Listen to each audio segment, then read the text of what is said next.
Hey guys, it's Melanie again. I'm more or less over my motto, it doesn't hurt to talk anymore. So let's talk about COCKYGATE and how it all started. For me, there was always a piece missing in this narrative. And I feel like it's finally been filled. We finally know the full story.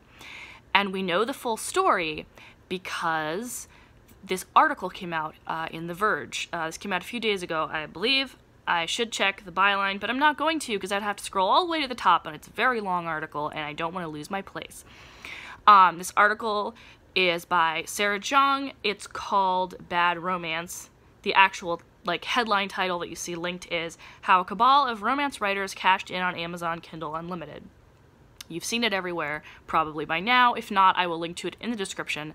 Highly recommend reading it. Sarah Zhang, as far as I can tell, is not directly involved in our industry, but she definitely did her research. She spoke to a lot of people and covered things very, very well, and I think in a way that even someone inside our industry couldn't have done, because most of us we have an emotional connection to what's going on, and we're so involved in it that it's hard to take a step back and really look at it objectively and through this lens of a journalist, which is what she has done. She has done actual journalism, which is so rare nowadays. I quite like it, this article and what she has done. She covered a lot of things I would have covered if I wanted to do a video about book stuffing in general, or the Get Loud thing in general. Talking about the history of it, where did it come from, how did we end up here, you know, why does Kindle Unlimited allow, you know, why is it even like this, what's with this, why does book stuffing even make money, how does it work, all this stuff she talks about in her article, so I do highly recommend reading it. But I think the most fascinating part of this article is that it fills this gap in the COCKYGATE narrative, and I'm going to skip right to the part where she talks about this. So there was a private author discussion group that both Felina Hopkins and Tara Crescent, the other author whom she is currently suing, were a part of. This is something we knew. We've actually seen screenshots, I think, as a part of the lawsuit from this group, from discussions that the two of them had. However, the actual nature and origin of the group I don't think was ever fully clarified until now. An author called Dakota Willink spoke to Sarah Zhang for this article and talked about having witnessed what she feels was the birth of COCKYGATE. And I feel like things are finally making some sense, because we have all been wondering what caused Felina to all of a sudden become so protective of the word cocky, seemingly out of nowhere. She chose this word knowing, she must have known that other authors were using it, clearly, before she started using it, and they continued to use it after. And then all of a sudden, she became, so possessive and went on the attack. Why? And we all kind of have basically been asking this question without a clear answer, other than she seems to have just all of a sudden just got this idea in her head, and that's not, human beings don't work that way. As a writer, if I were to write this story, I would need some inciting incident, right, to make her all of a sudden feel threatened and feel the need to do this, to file this trademark and to start sending cease and desist letters, right? There has to be an inciting incident. We all know that's how people work. So what was it? Until now, we didn't know. And the timeline was always weird, because Tara had a few books out, and Felina seems like she should have known about them before they even came out. Was she biting her tongue because they were friends? What happened? Now we know. Now we know. I think, again, allegedly, this is coming secondhand from someone who says they witnessed it, but it makes perfect sense to me. And I'm sorry, I keep readjusting my grip on my camera because I've been holding it for way too long because I keep trying to film this video and failing. If I just started, like, you know, editing like a normal person, then that would be so much easier. But, you know, I like this. It feels so authentic, right? You feel like you're really talking to me in real life because I'm like moving around and all casual and stuff. So, there was this Bookclicker discussion group, according to this article. Bookclicker is or was, not sure if it's actively still in operation, a marketing service that was centered around authors swapping spots in their newsletters. It was started by Chance Carter, who has since been, you know, put on blast as one of the big book stuffers and one of the people manipulating the algorithms.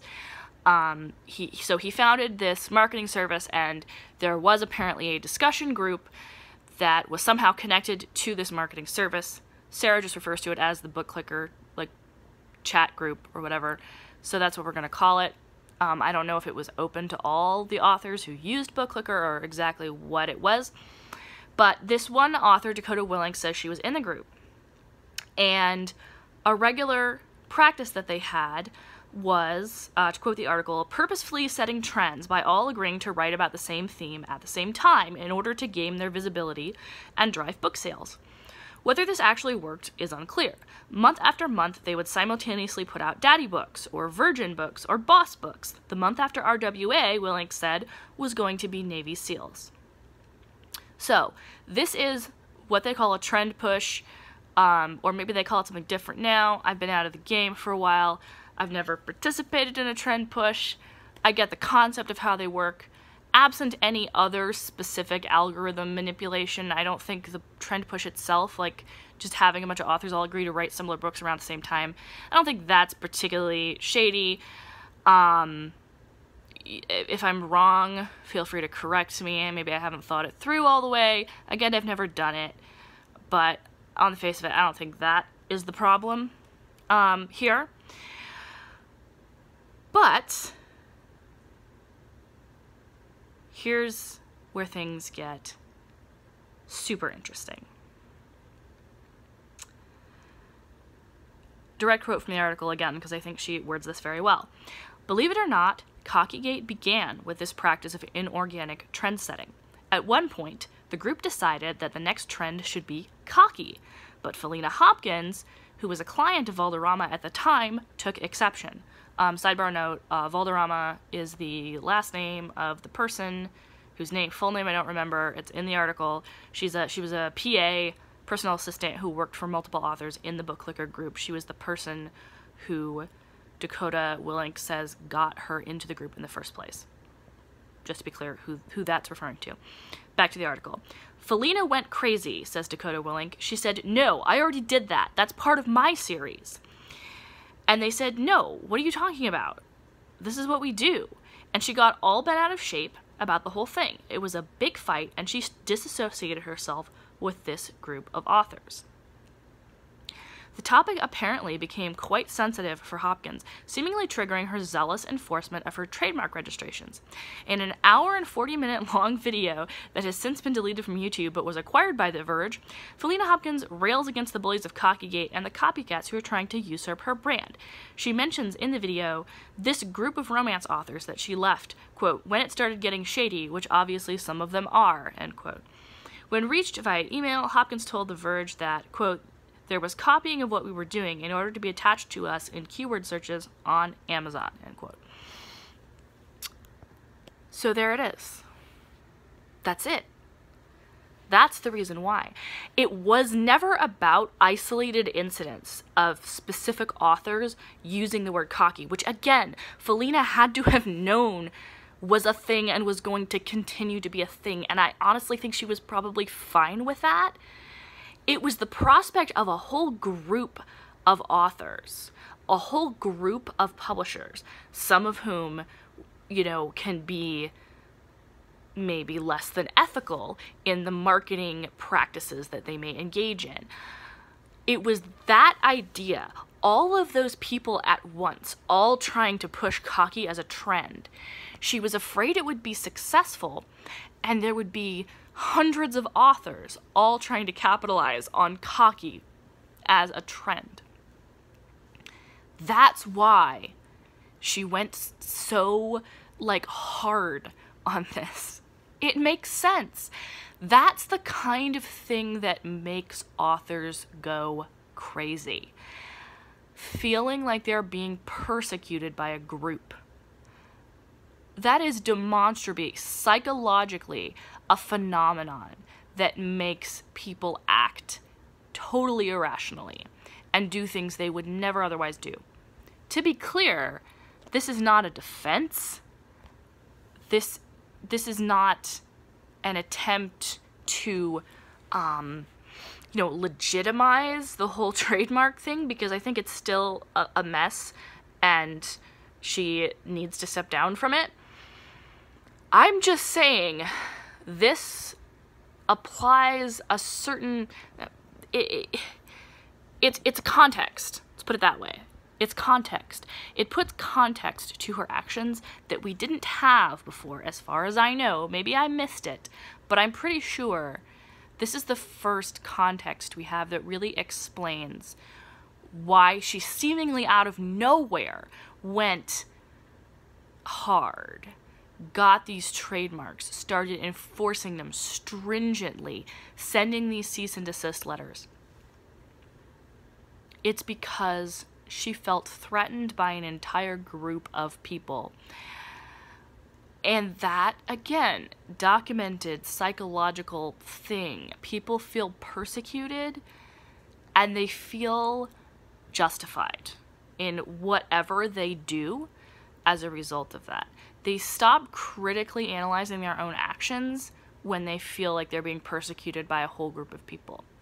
And everything that has happened since, all the COCKYGATE stuff, all the discussion and criticism of her actions, has just played into this victim mentality that she already had because of the Bookclicker group. That's what's happening here. So anything that we say is just going to strengthen her own sense of self-righteousness with this. That's why she couldn't go for the settlement, probably. That's why she felt the need to reopen the case, because she feels so justified, despite all evidence to the contrary, because this feels like me versus the world, which is a narrative that we actually encourage in this culture. This idea of the one lone voice in the wilderness and everyone is wrong and you're the only one who's right. It's like, that's like what makes you a hero. Except, you have to actually be right. You have to actually be justified. There has to be some, like, objective, like, morality to what you're doing. But she genuinely thinks that there is, I think. And she's just digging in deeper the more people criticize and question her actions. And in light of where this came from and how this started, it makes perfect sense. This is what people do when they feel threatened.